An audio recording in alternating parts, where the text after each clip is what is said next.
Hi, it's me again with Corel Tips and Tricks.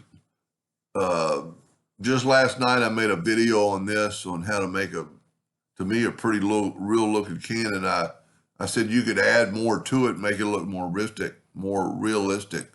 So I took a picture of the internet, off the internet, of a green bean can, and you could do a lot more, but I just typed out this net weight, 14.5 ounces, so on. So how would you get that in there? Well, if we take our original box, and we don't want to move this ever, we're going to nudge this. So I'm going to Control D and make a duplicate, and I'm just going to move it up. And the reason I'm moving it up is because I want that arch. And I'm going to make that one black just so we can see. Now, this particular can has a little bit of a slope to it, so we need to move these nodes outwardly so they won't leak when we smart fill it. It's just by the way the picture is that the nodes are a little bit sloping. And then take your smart fill tool and fill in that area, fill in that area.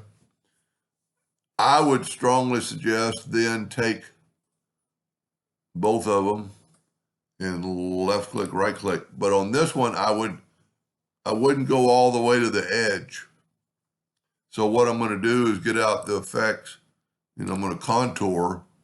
I'm going to contour to the inside, just like 0.01. Let's see what that looks like. Yeah, that's maybe not quite enough. Let's go 0.02. See, that's going to keep our writing off our edge. Now, I normally would break that apart, but if you'll just take the Smart Fill tool, and then that is you can see that it's going to be smaller.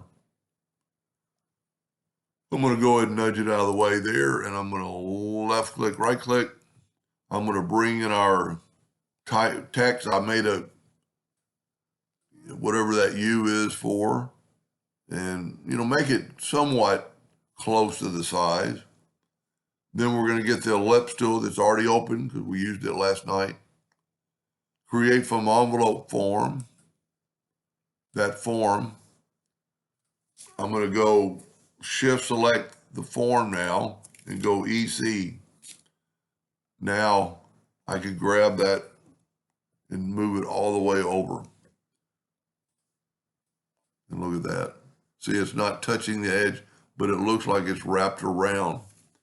And then since we made our little man smaller, his area, I'm going to envelope him into our new area. With it selected, I'm going to shift select the label and go EC, and then move our little man over. Now see, he was created last, so we need to go object order front of page. And there you have it. And you could still write more and more and more. You could, well, this particular can I took a shot of didn't have anything else, but you could put another little logo up top. I think it looks pretty real. Anyway, I hope that helped them a little bit, and thank you for watching.